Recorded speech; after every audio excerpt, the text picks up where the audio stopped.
Thank you for joining me for this episode. Today, I'm joined by Dr. Harbir Sian. We're going to be speaking about raising the level of service in your practice on the OI show.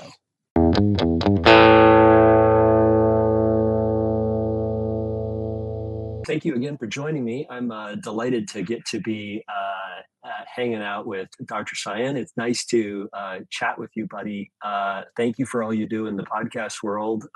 We're all listening to your podcast and all trying to be like you. So thank you for leading the way. How's your summer looking for you?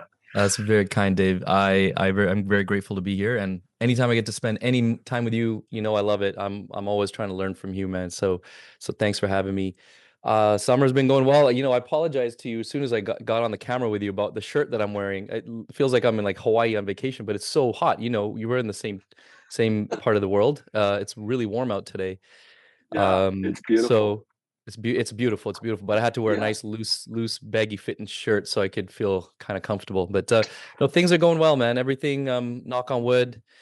It's a good kind of time. I feel like I got a little bit of that elusive balance right now, and I'm like afraid to say it because I'm gonna jinx myself. But I things are going know. pretty well. Yep. So, what doesn't get asked of us a lot when we are the ones that are podcasting is about our own practices. And we both share stuff throughout podcasts and stuff. I want to know about excellence from you is like share with me some of the things that you've learned over the years in your own practices and give everybody an idea of your practices when we start off here. But what are some of the things that you've done that you're like, this was a good move and Mm-hmm. it just brought the level of excellence up. And I know just like me, there's plenty of things that you're wanting to do better, but what are some of the things that have helped make you stand apart? Yeah, I definitely I want to lead with saying that I'm obviously a work in progress and always trying to be better at whatever we can be better at. But uh, yeah, there are certain things that have clicked and have done well, and we try to build on. One idea I want to share right away is an idea. It's not mine. It's from we learn from the podcast, like you said, and so from one of the guests I had on, oh gosh, 6 months or more back, a year ago. I can't remember how long it's been now, but he shared the idea of what he calls critical non-essentials, which is kind of a paradoxical term, right? Critical but non-essential. So a lot of times in our business, we look at, what's the ROI on this specific thing, and we can measure it. If I bring this piece of equipment in, how long is it going to take me to pay it off? If I bring this frame line in, all these things. But he's talking about the less tangible things, like how do people feel when they walk into your practice? When we were talking offline, you mentioned, you've come to one of the events that Daryl and I had put on, where we try to give back to our friends and colleagues like yourself, and we try to make it so when you walk in, you feel like you're somewhere different. Because we know when we Yeah. go to these dinners, and a lot of them are similar. Not to take anything away from all the dinners that industry puts on for us, we're always grateful, but wanted to put something on that feels a little different. I want to kind of create the same sort of thing in our practice, um, and so that goes across. It's kind of a broad thing, right? It's like, what is it? What does your office look like? Does it when they walk in? What's the music you're playing? What's the lighting like? Is there a scent? What is the scent? We have control over all these things, but we often don't think about them. Yeah. And so like, our office is relatively new. It's less than 10 years. So it's fairly modern looking, as it is. And not to brag, it's fairly nice looking practice. Okay. But a little while back, we started like looking at how can we make it look different than other practices. So we put this big green moss wall in where we used to have, a TV maybe, or something that just looked kind of standard for an optometry practice. But this big green moss wall, it's really added this big punch of green that people noticed immediately. And we put a beautiful dark brown desk, or sort of what do you call it? Like a banquet table type of a, no, buffet type style table. We put a coffee Mhm. machine and fridge under with, sparkling water, and all these little things that we kind of look at maybe as additional expenses. But that little, it's not a little corner, that corner of the office gets the most, probably we get the most feedback on that, and how patients they really like the way it looks. And then I get my staff to, let's go, what's the next step, so we've created a nice little space for patients to grab a refreshment, and it adds a lot of color and brightness to the practice. But then I talk to my staff about how can we take that to the next step. If a patient comes in, I know we're busy, but offer to make the coffee for them, offer to go get Uh-huh. the refreshment for them. It takes me back to something I heard about when I listened to another podcast with the founder of Airbnb, and he was saying, how do we create 11 star? I think it was 11-star service. We always think about 4-star, 5-star, but how do you go way beyond? What's a ridiculous thing you could do? And then we start to slowly come back down to, okay, what's realistic that we could do? And they were talking about like, literally rolling out the red carpet as a guest walks into their Airbnb, or going even beyond having a marching band playing for you as you're walking, you know what I mean? Like totally ridiculous things. But if we can think about these things in our own practice, we were brainstorming this recently, like, okay, let's do that. How do we 11-star our practice? We could have like a spa room, and we could send a car out to go pick the patient up from their house, and like, crazy things. But Yep. when you start brainstorming these ideas, you start coming up with actually realistic things that are these critical non-essentials that change the experience that patients have. Hmm.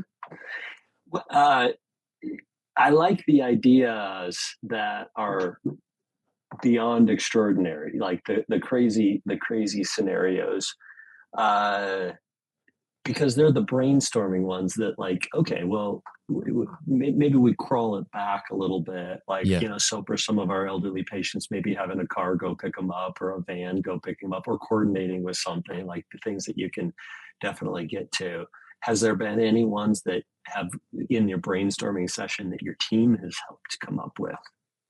Oh yeah, well they love the exercise, right? Because it's kind of fun. Yeah. I think that the what naturally, at least I'll do this. I don't want to speak for anybody else, but my natural tendency is like, okay, we're at a 5 out of 10 or whatever, but we want to get to 6. Okay, we want to get to 7. We're looking at how do we incrementally get better. Whereas I think we need to flip and have more of these brainstormings. Like, how would we go so out of this world, way beyond, and then come back, and like we might end up, you shoot for the stars. How does it go? You shoot for the moon, you land amongst the stars, kind of thing. We Yeah. need to look at it more like that. So the staff, the spa idea, for example, somebody said, oh, why not have like a helipad on the top of the building and we use a helicopter, crazy things, totally absurd things. But the spa side of things is something actually we've started to try to integrate, right? So our treatment room, again, the scent, the music, we decorated, we kind of renovated it a little bit, different lighting. So it looks completely different than our exam room. It doesn't look like an exam room. So we had to make Uh-huh. sure we created that kind of a feeling in that room. If you walk in immediately, the smell is different. It's that kind of eucalyptus sort of scent that you're going to get in a spa, and the music's playing in the background. So that kind of thing certainly is something we have implemented, and patients comment on that, definitely. Yeah, the spa type of experience is one of those things where I think many of us have focused our efforts, and like, this is something, maybe there's private pay arena, there's like, Yes, it's going agreed. to cost a little bit more, and it tends to be one of those areas, I think, should spill out into the rest of our practice. Correct. Yeah, it's got Uh, to all look sort of similar, right? You can't have mhm, a stale looking practice and then a beautiful room that looks like a spa. Like it should right. all be consistent. Yeah, yeah, for sure. What about on the service that you do, how you're treating your patients? Is there something where you've been purposeful in scripting or conversations about presenting products or anything like that? I think that is actually funny enough you say that. That's an area that we're kind of focusing on now. And Mhm. there's a lot of that is, training the staff and having everybody be confident in having the right type of conversations. What we're calling sort of more discovery type conversations versus just pick up the phone. Hello, how can I help you? Okay, I'll book you in. Um, Pick up the phone, ask the person's name, ask how their day is going. And we have to, we really got to make the space for this. And patients are not used to it either because they're used to make a 30-second phone call and hang up. But I really am encouraging my staff to have a conversation, get to know the person on the other side. If it's an existing patient and you know them, ask them a little bit more. If it's somebody Yeah, brand new, get to know them a little bit. And so they're spending a little more time on the phone, which we are having to accommodate in different ways. The other thing is the follow-up phone call after the fact. I know other practices are doing this, but patients are truly loving that. We're calling them about 2 weeks out after their exam, whether they purchase glasses or not. If they did, then we're checking up, how are your new glasses doing? How are your new contacts doing? And patients are loving that extra sort of, it's almost getting a little bit of a concierge kind of a feel to it now, because like I'm calling you to ask you how you're doing. Anything else I can do for you? What can we bring to you, mail to you? And that's really going a little bit step beyond as well. That's helping create a better level of service. Me a little bit more about that phone conversation because Mm, certainly heard people who are calling 2 weeks after a new yeah, progressive or something, and it's like, yeah, oh yeah, we're going to do that in our office, and people start doing it, and then yeah. it falls by the wayside because it's not as important at the patient in front of you. So, what? Who are you calling? What are you all calling them about? And what are those conversations looking like? Do you catch the patient, like where you actually are talking to them, or is it oftentimes leaving a message, which could be service enough, right? Absolutely. You're right. Absolutely. Just having some form of a touch point is enough to make a patient feel like they were cared for. Absolutely. You know what? I have to get back to you on exactly what percentage of people we catch, but you know how it is. You end up missing a lot of people for sure. So we're leaving a voicemail. The other thing that patients love is just a text message, right? And we have a good the two-way text messaging system. So we send a text message if we miss the call, just, hey, Mr. and Mrs. Smith, just checking in. How you're doing? How are your glasses doing? Anything else we can help you with? Please feel free to give us a call or respond to this text message. Again, that type of contact is enough to make that person feel, that they're being seen and that they're being taken care of. Yeah, But it's not just people who bought glasses. It's people who didn't buy them as well. So this is an opportunity for us to say, you didn't purchase glass. Did you manage to find glasses somewhere else? And how are those doing? Were they made to the recommendations of the doctor that were written on the prescription? Ways to check in on that. And of course, you're catching some people who said, oh, I just forgot to come back. I'll come back now. Or I bought a pair of glasses and maybe not the best. So maybe I need to come back to you. So we do catch some of those as well. yeah. Well, I like it for that measure because then it's a little bit more than I'm just trying to sell you something. It's like, hey, I know you got something somewhere else. Just wanted to make sure you're doing well with it. If Yep. any guidance we can give you if it's not working, to what to say when you get back to them and so forth. Yes, Yeah. exactly. Any other thoughts of like things that you've found over the last couple of years, or even heard that you're hoping to implement into your practice? Well, one thing, I've always been driven by making sure that the patient feels like they have the absolute best eye exam possible. And of course, these things that we're talking about are related to it. But for me, for all these years, it always meant like the best technology, right? So that's one thing that's always front of mind for me is, okay, do we have top of this and the best of this? And so we have the most robust eye exam. So when a patient's done, they feel like health wise, they were truly taken care of in the best way possible. One of the best compliments that I love getting is, this was the most thorough eye exam I've ever had. And I really want to make sure, because we do, the way we bill in Canada is different than what it's like in the Yeah. States. And so we do charge more than many of our neighboring offices. In fact, right in front of our practice, like, you know, 20 feet is a Specsavers, which is a more, a more budget sort of value option for patients, and their exams are almost half what our eye exam is. So if I'm going to keep my pricing where I'm keeping it, I got to make sure patients can differentiate and understand the value that they're getting from their eye exam. So to me, really providing the absolute best service possible in the terms of what technology we're offering, and that to me is a huge part of the service that we provide, and giving Yeah. that best quality that we can. Yeah. I'm finding that what tends to happen, unless you are cognizant of it and you're thinking forward on it, is that the busyness of today tends to get in the way of the service, right? Yeah. And we've all got a job to do, and that is to get an eye exam or get a patient's prescription ready for them. And when that becomes the focus, then the service becomes less of a significant thing. And Yeah, the focus can become on money and so forth. And how exactly. many times does Ritz Carlton lose on a customer, not often, but they're not hesitant to do it because they know that they're going to still make money later on, or how can I take care of you and do something? And it's almost as if we need to be a little bit better about, let's focus on you. Let's focus on what your needs are as opposed to just your eye exam. And Yeah. that is really what sets those practices apart. And it just, I think for us that are listening to you, that we're all needing to say, how do I go to that next level with the patient?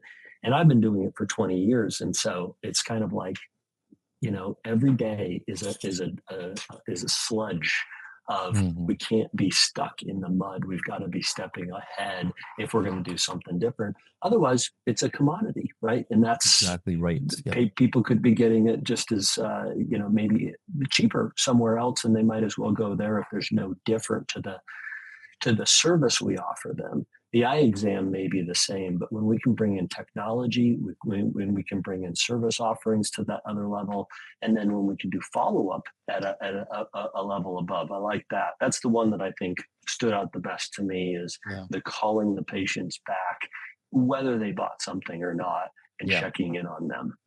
Yeah. I want to share one more thing. Actually, on that note, just a Yeah. really quick note, and I tend to get on my soapbox about this. I know, of course, you, Dave, are at a different level. I'm always looking up to you on how you provide your services and how you charge accordingly. And this is something that we as optometrists, I think, are, and definitely, I'm one of these people who gets a little stuck on, like, I don't want to charge too much.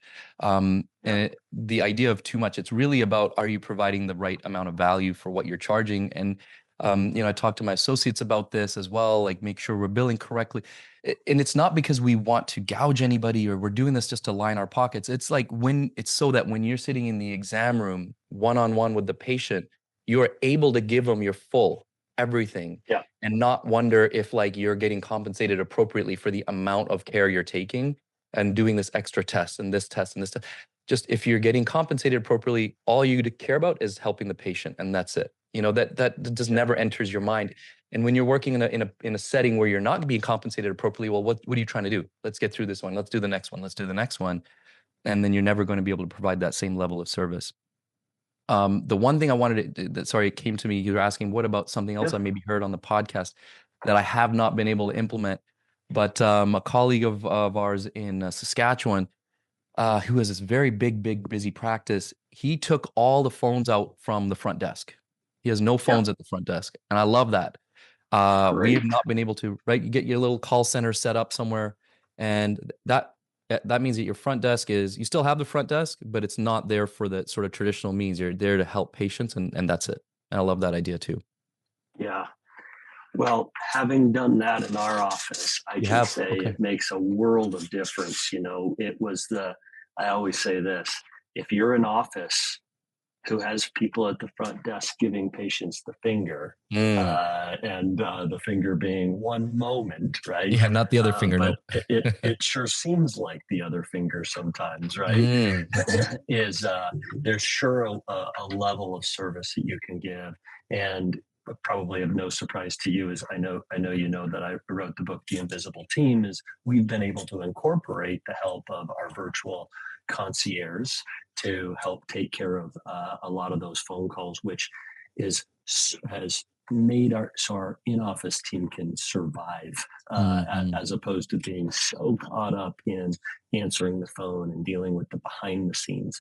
But the attempt is that we want to focus on and care for and love for the people that are face to face with us, that physically we can touch, by taking those things out. I agree with you, and your podcast guest makes a huge difference, and you can do it. Yeah. We're Everybody working. I don't listening. know if I need to just cold turkey, just move it over. We're trying to do a transition. So in one of our offices, we do have a couple of team members in the back who that's kind of their Yeah. job, right? And Mhm. so it's taking some of the load off the front desk, but there are still like the front desk is still taking calls. In the other office, we're a couple steps behind. We're not quite there yet. So I really want to keep moving that and pushing it back and free up that front desk, because otherwise it gets a little too chaotic. So I I, love the I idea. I'm gonna I have to can learn tell from you, but you, yeah. I can tell you, we had one gal that we told her, you can't answer the phone anymore.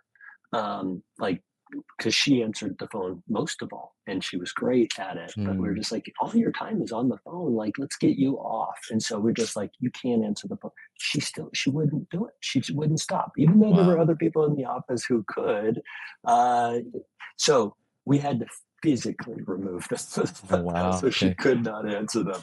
She was, she was caring for people, and she was like, I just need to Yeah. care for these people on the phone. Meanwhile, there were other people who could have answered it. So you Yeah. might have Yeah. to Yeah. pull the plug, and sometimes that's the Literally, way to go. literally, I will have to do that. All Yep. right. Well, Yeah. so next time we talk, Dave, I will hopefully be I'm holding you accountable. phone Yeah. free at the front desk. Let's see if I can do it. Let's see. Yeah.